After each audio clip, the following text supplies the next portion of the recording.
ओम नमो भगवते वासुदेवाय। जय श्री कृष्ण। राधे राधे। प्यारे भक्तजनों, आज आप जानिए निर्जला एकादशी कब है 2024 में। निर्जला एकादशी का व्रत ज्येष्ठ माह के शुक्ला पक्ष की एकादशी तिथि को रखा जाता है।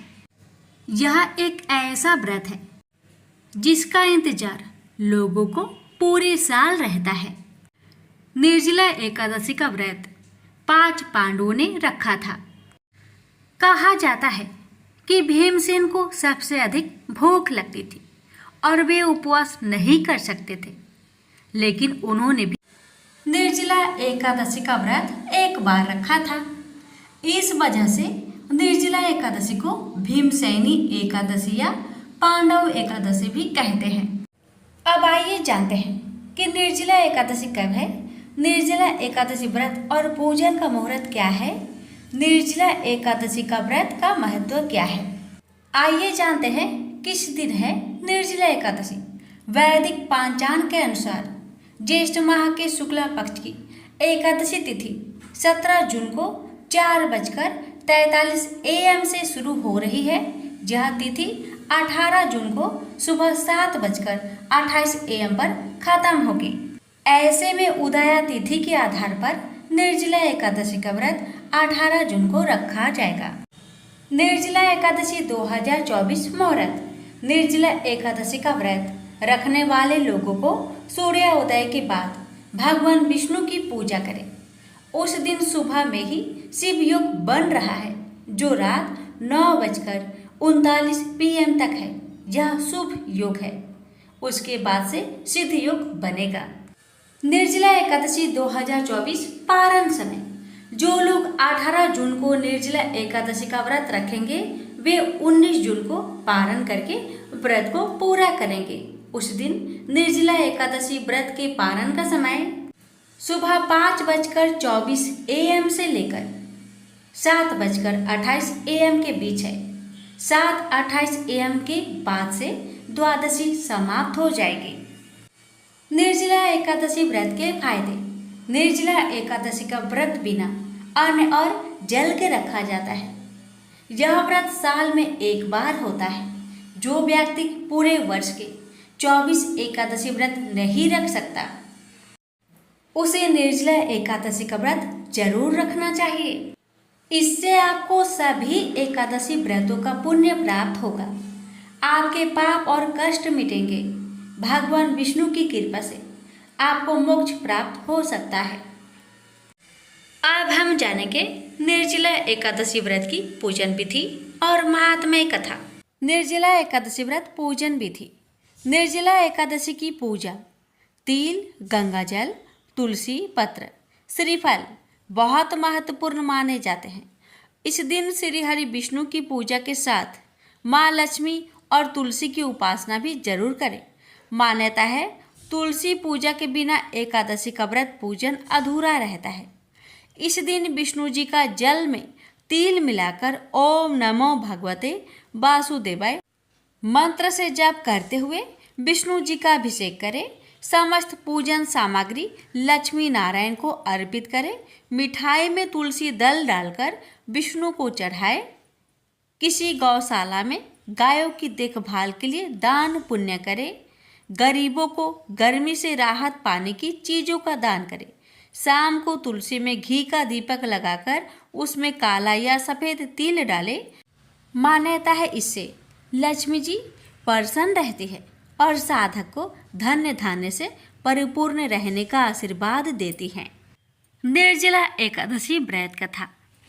भीमसेन व्यास जी से कहने लगे, हे पितामह, भ्राता युधिष्ठिर, माता कुंती, द्रौपदी, अर्जुन, नकुल और सहदेव आदि सब एकादशी का व्रत करने को कहते हैं, परंतु महाराज मैं उनसे कहता हूँ कि भाई मैं भगवान की शक्ति पूजा आदि तो कर सकता हूँ, दान भी दे सकता हूँ, परंतु भोजन के बिना नहीं रह सकता। इस पर व्यास जी कहने लगे कि हे भीमसेन, यदि तुम नरक को बुरा और स्वर्ग को अच्छा समझते हो तो प्रति मास की दोनों एकादशियों को अन्न मत खाया करो। भीम कहने लगे कि हे पितामह, मैं तो पहले ही कह चुका हूँ कि मैं भूख सहन नहीं कर सकता। यदि वर्ष भर में कोई एक ही व्रत हो तो वह मैं रख सकता हूँ, क्योंकि मेरे पेट में वृक नाम वाली अग्नि है। सो मैं भोजन किए बिना नहीं रह सकता। भोजन करने से वह शांत रहती है, इसलिए पूरा उपवास तो क्या एक समय भी बिना भोजन किए रहना कठिन है। अतः आप मुझे कोई ऐसा व्रत बतलाइए जो वर्ष में केवल एक ही बार करना पड़े और मुझे स्वर्ग की प्राप्ति हो जाए। श्री व्यास जी कहने लगे कि हे पुत्र, बड़े बड़े ऋषियों ने बहुत शास्त्र आदि बनाए हैं जिनसे बिना धन के थोड़े परिश्रम से ही स्वर्ग की प्राप्ति हो सकती है। इसी प्रकार शास्त्रों में दोनों पक्षों की एकादशी का व्रत मुक्ति के लिए रखा जाता है। व्यास जी के वचन सुनकर भीमसेन नरक में जाने के नाम से भयभीत हो गए और कांप कर कहने लगे कि अब क्या करूं? मास में 2 व्रत तो मैं नहीं कर सकता। हाँ, वर्ष में एक व्रत करने का प्रयत्न अवश्य कर सकता हूँ। अतः वर्ष में एक दिन व्रत करने से यदि मेरी मुक्ति हो जाए तो ऐसा कोई व्रत बतलाए। यह सुनकर व्यास जी कहने लगे कि वृषभ और मिथुन की संक्रांति के बीच ज्येष्ठ मास के शुक्ला पक्ष की जो एकादशी आती है उसका नाम निर्जला है। तुम उस एकादशी का व्रत करो। इस एकादशी के व्रत में स्नान और आचमन के सिवा जल वर्जित है। आचमन में 6 मासे से अधिक जल नहीं होना चाहिए, अन्यथा वह मद्यपान के सदृश हो जाता है। इस दिन भोजन नहीं करना चाहिए, क्योंकि भोजन करने से व्रत नष्ट हो जाता है।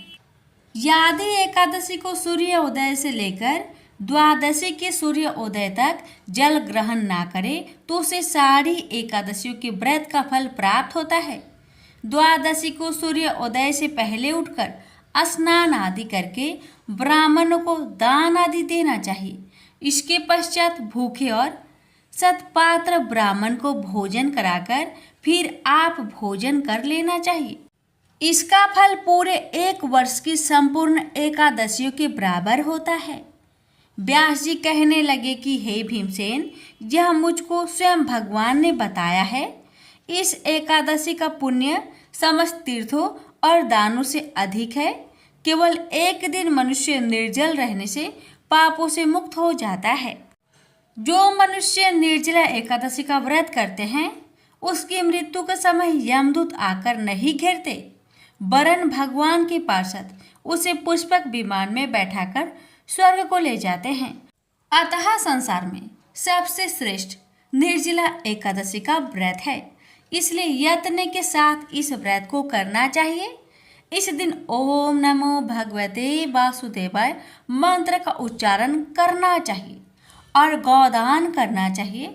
इस प्रकार व्यास जी के आज्ञा अनुसार भीमसेन ने इस व्रत को किया, इसलिए इस एकादशी को भीमसेनी या पांडव एकादशी भी कहते हैं।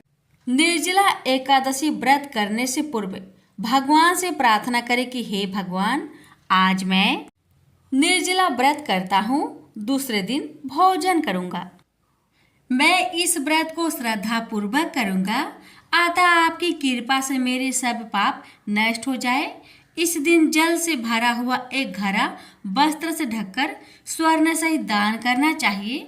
जो मनुष्य इस व्रत को करते हैं उसको करोड़ फल सोने के दान का फल मिलता है, और जो इस दिन यागादित करते हैं उनका फल तो वर्णन ही नहीं किया जा सकता।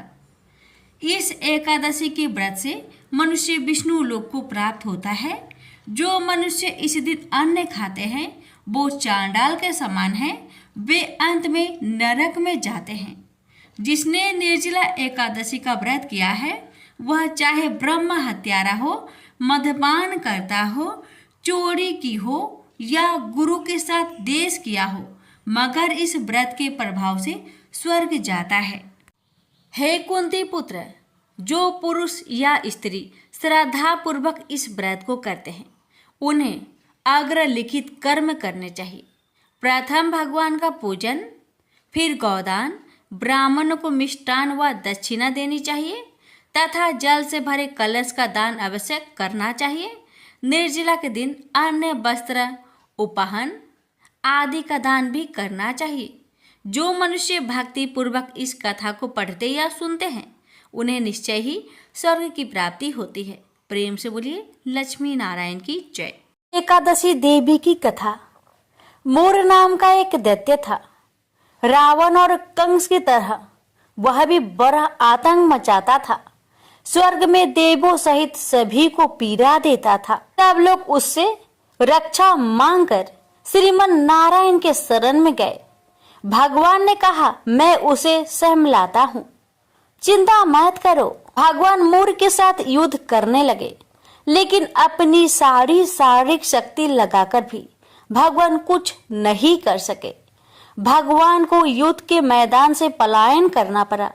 वे हिमालय के एक गुफा में छिप गए। मूर भी उनका पीछा करते हुए वहां पहुंच गया। भगवान ने ध्यान करना शुरू किया और उनके मन से एक शक्ति उत्पन्न किया, उनकी मानसिक शक्ति। इस शक्ति ने बाहर आकर मूर को अपने तलवार से मार डाला। हम जानते हैं कि शरीर में 10 इंद्रियां है, 5 ज्ञान इंद्रिया और 5 कर्म इंद्रिया। 11वीं इंद्रिया है मन। संस्कृत में एकादशी का अर्थ है 11। चूंकि यह देवी उनके मन भगवान की 11वीं इंद्रिया से निकली थी, इसलिए भगवान ने उन्हें एकादशी के नाम से पुकारा। एकादशी माता की उत्पत्ति के दिन उनके नाम से ही जाने जाने लगा। माता एकादशी की अंतिम चरण के दौरान उत्पन्न हुई थी, इसे जयंती कहते हैं। और उन्होंने द्वादशी के पहले चरण के दौरान दैत्य को मार डाला था, इसे स्मरणती कहते हैं। भगवान ने घोषणा की कि एकादशी के दौरान देवी की इस महान कार्य के कारण पूरे जगत में कोई भी पाप नहीं रहेगा। लेकिन पाप तो पहले से ही है। जब उसने यह सुना, पाप पुरुष आश्रय की तलाश में इधर उधर भागने लगा। एकादशी के दौरान वह कहाँ रहेगा? वह जहां भी गया सभी ने उसे आश्रय देने से इनकार कर दिया। अंत में अन्न यानी कि भोजन एकादशी के दौरान उसे आश्रय देने के लिए सहमत हुआ। तो एकादशी के दौरान सभी पाप के भोजन में आश्रय लेते हैं। जो कोई एकादशी के दौरान भोजन करता है, ये पाप उस व्यक्ति में प्रवेश करेंगे और रोग, समस्या, हानि, परेशानी इत्यादि बन जाएंगे। एकादशी देवी को विष्णु कन्या भी कहा जाता है, क्योंकि वह भगवान विष्णु की मानस पुत्री है। उनकी मूर्ति पूरी जगन्नाथ मंदिर और द्वारका धाम में है। भगवान के धर्म की रक्षा के लिए जितने भी अवतार है वे सभी एकादशी के दिन ही हुए हैं, इसलिए यह इतना पवित्र दिन है। तो प्रेम से बोलिए एकादशी माता की जय, विष्णु भगवान की जय। एक बार कृष्ण के जन्म दिवस के अवसर पर सत्यभामा ने सोचा कि वो सबको दिखाएगी कि वो कृष्ण को कितना प्यार करती थी। तो उसने तय किया कि वो कृष्ण के वजन जितना सोना शहर के लोगों में बांटेगी। इसे तुला भार कहते हैं। ये मंदिरों में होता है। लोग एक बड़ी तराजू में अपने वजन के बराबर का माखन, घी या चावल या कुछ और रखकर वो चीज लोगों में बांटते हैं। चावल, नमक, दाल या सोना, ये वो कुछ भी आपसे दे सकते हैं जो देना चाहे।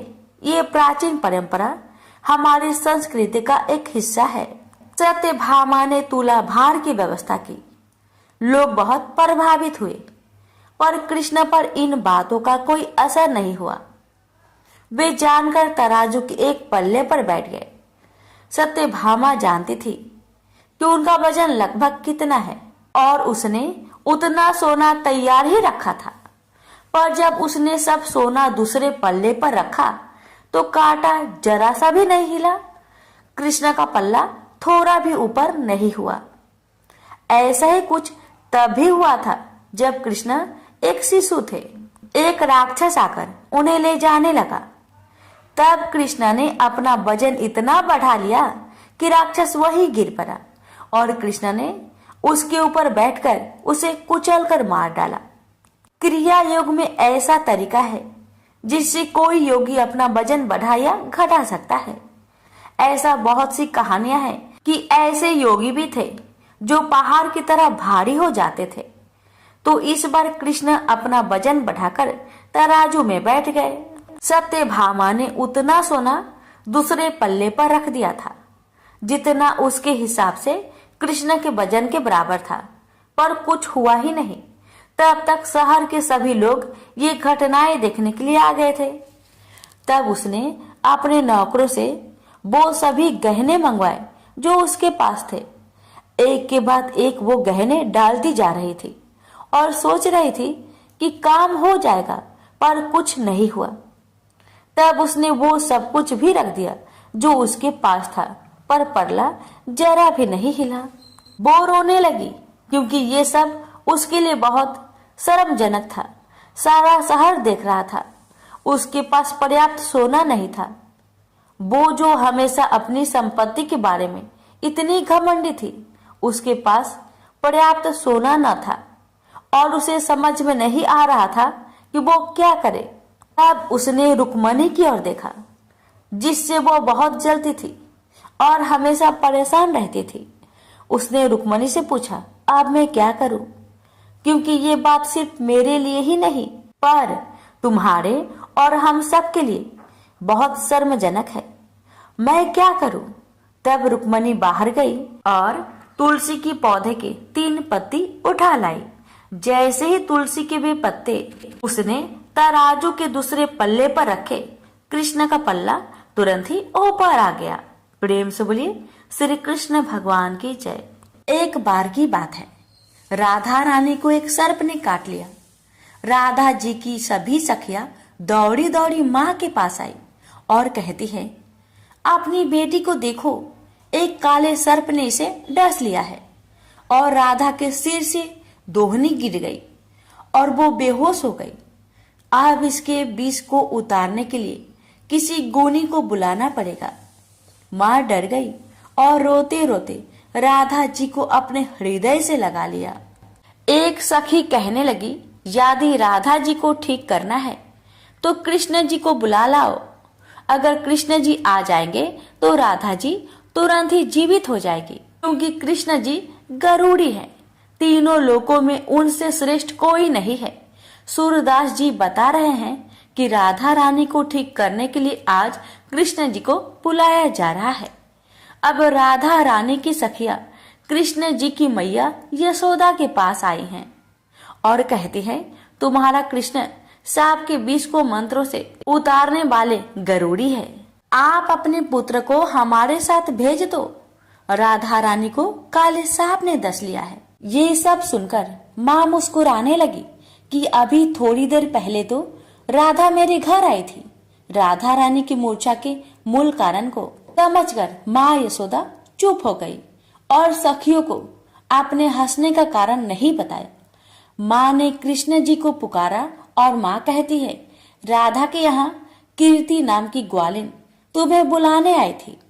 तुम वहां चले जाओ। राधा को काले सांप ने डस लिया है और तुम कब से गरुड़ी बन गए लल्ला। जल्दी जाओ और उसका विष गार आओ। माँ ने मन ही मन मुस्कुराकर कहा, कृष्णा, सुना है तुम कुछ ऐसा मंत्र जानते हो कि काले सांप का विष उतर जाता है। भगवान कृष्ण जी गरुड़ी बनकर वहां गए। जब वृषभानु सुता राधा ने सुना तो मन में प्रसन्न हुई कि कृष्ण आज मेरे द्वार पर आए हैं और अपने आप को राधा जी धन्य समझने लगती है। प्रेम बस में वह एकदम मुरझा गई और राधा जी की आंखों से प्रेम के आंसू गिरने लगे। राधा को इस प्रकार देखकर माँ भी व्याकुल हो गई। वे समझने लगी कि राधा के एक एक अंग में विष का गहरा प्रभाव हो गया है। माँ रोती रोती व्याकुल होकर इधर उधर फिर रही है। वे अपनी पुत्री को बार बार गले से लगाती है और राधा की दशा देखकर पानी पानी हो रही है। कृष्ण के आने की खबर पाकर माँ दौड़कर आई। कृष्ण जी की पैरों को पकड़ के कहने लगी, हे मोहन, मेरी लाडली बेटी राधा बहुत ही व्याकुल है, कृपा करके इसे ठीक कर दो। माँ चाहे जो समझे, लेकिन प्रेम पूर्ण हृदय के प्रेम भाव को तो राधा और कृष्ण दोनों ही समझ रहे हैं। अब कृष्ण ने कुछ झाड़ फूक करने शुरू कर दिया और राधा जी को स्पर्श किया। जैसे ही उन्होंने राधा जी को स्पर्श किया तो एकदम से किशोरी जी श्री राधा रानी ने आंखें खोल दी। श्री कृष्ण जी वास्तव में बहुत बड़े गरूनी हैं। शरीर का विष तो उन्होंने झाड़ दिया, लेकिन मन और सिर पर प्रेम का जादू कर दिया। अब राधा जी ने होश में आकर अपने नेत्र खोले और आगे कृष्ण जी को खड़ा देखा तो बस एकटक निहारती रही। फिर लाज से एकदम खड़ी हुई और अपने अंग वस्त्र को संभालने लगी। फिर राधा जी अपनी माँ से पूछती है कि आज क्या है, सब लोग इकट्ठे क्यों हैं? माँ ने कहा, राधा, तुम्हें सांप ने डस लिया था और तुम्हें अपने तन मन की सुधि नहीं रह गई थी। माता राधा को बताने लगी कि कृष्ण ने मंत्र के द्वारा तुम्हारा उपचार किया है। राधा की माँ बार बार कुंवर कन्हैया की बड़ाई कर रही है। माँ ने कृष्ण जी के मुख को चूमा, गले से लगाया और फिर अपने घर भेज दिया। वह कहती है कि माँ यशोदा की कोख धन्य धन्य है, जिससे कृष्ण जैसे सुपुत्र का अवतार हुआ है। इसने तो तुरंत ही ऐसा उपाय कर दिया कि मेरी मरी हुई बेटी को जिंदा कर दिया। माता मन ही मन सोचती है कि राधा कृष्ण की यह जोड़ी तो मानो भगवान ने सोच समझकर बनाई है। वज्र के घर घर में यह चर्चा चल पड़ी कि कृष्ण जी बड़े ही गरूरी है। भगवान ने इस तरह से बहुत सी सुंदर प्रेम लीलाएं ब्रज में की है। प्रेम से बोलिए राधे राधे। ओम जय एकादशी, जय एकादशी, जय एकादशी माता। विष्णु पूजा व्रत को धारण कर शक्ति मुक्ति पाता। ओम जय एकादशी माता, तेरे नाम गिनाऊं देवी, भक्ति प्रदान करने। गण गौरव की देनी माता, शास्त्रों में बरनी। ओम जय एकादशी माता, मार्ग शीर्ष के कृष्णा पक्ष की उत्पन्न विश्वातारिणी जन्मी। शुक्ल पक्ष में हुई मोक्षदा मुक्ति दाता बनाई। ओम जय एकादशी माता, पौष के कृष्णा पक्ष की सफला नामक है। शुक्ल पक्ष में होए पुत्र दा आनंद अधिक रहे। ओम जय एकादशी माता, नाम सटटिला माघ मास में कृष्ण पक्ष आवे। शुक्ल पक्ष में जया कहावे, विजय सदा पावे। ओम जय एकादशी माता, विजया फाल्गुन कृष्ण पक्ष में शुक्ल आमल की। पाप मोचनी कृष्ण पक्ष में चैत्र महाबली की। ओम जय एकादशी माता, चैत्र शुक्ल में नाम कामदा धन देने वाली। नाम बरुथनी कृष्ण पक्ष में वैशाख महावाली। ओम जय एकादशी माता, शुक्ल पक्ष में होई मोहिनी अपरा ज्येष्ठ कृष्ण पक्षी। नाम निर्जला सब सुख करने कृष्ण पक्ष रखी। ओम जय एकादशी माता, योगिनी नाम आषाढ़ में जानो कृष्ण पक्ष करनी। देव सैनी नाम कहायो शुक्ल पक्ष धरनी। ओम जय एकादशी माता, कामिका श्रावण मास में आवे कृष्ण पक्ष कहिए। श्रावण शुक्ल होए पवित्र आनंद से रहिए। सावन शुक्ल होए पवित्र आनंद से रहिए। ओम जय एकादशी माता, जा भाद्रपदे कृष्ण पक्ष की परिवर्तनी शुक्ला। इंद्र आश्विन कृष्ण पक्ष में व्रत से भाव सागर निकला। ओम जय एकादशी माता, पापंकुशा है शुक्ला पक्ष में आप हरण हारी। रमा मास कार्तिक में आवे सुखदायक भारी। ओम जय एकादशी माता, देवोत्थानी शुक्ला पक्ष की दुख ना सके मैया। देवोत्थानी शुक्ला पक्ष की दुख ना सके मैया। पावन मास में करूँ विनती पार करो नैया, पावन मास में करूँ विनती पार करो नैया। ओम जय एकादशी माता, परमा कृष्ण पक्ष में होती जन मंगल करनी, परमा कृष्ण पक्ष में होती जन मंगल करनी। शुक्ल मास में होए पद्मिनी दुख दरिद्र हरनी, शुक्ल मास में होए पद्मिनी दुख दरिद्र हरनी। ओम जय एकादशी माता, जो कोई आरती एकादशी की भक्ति सहित गावे, जो कोई आरती एकादशी की भक्ति सहित गावे, जन गुरु दिता स्वर्ग कबासा निश्चय वह पावे, जन गुरु दिता स्वर्ग कबासा निश्चय वह पावे। ओम जय एकादशी माता, जय एकादशी माता, प्रेम से बोलिए एकादशी माता की जय।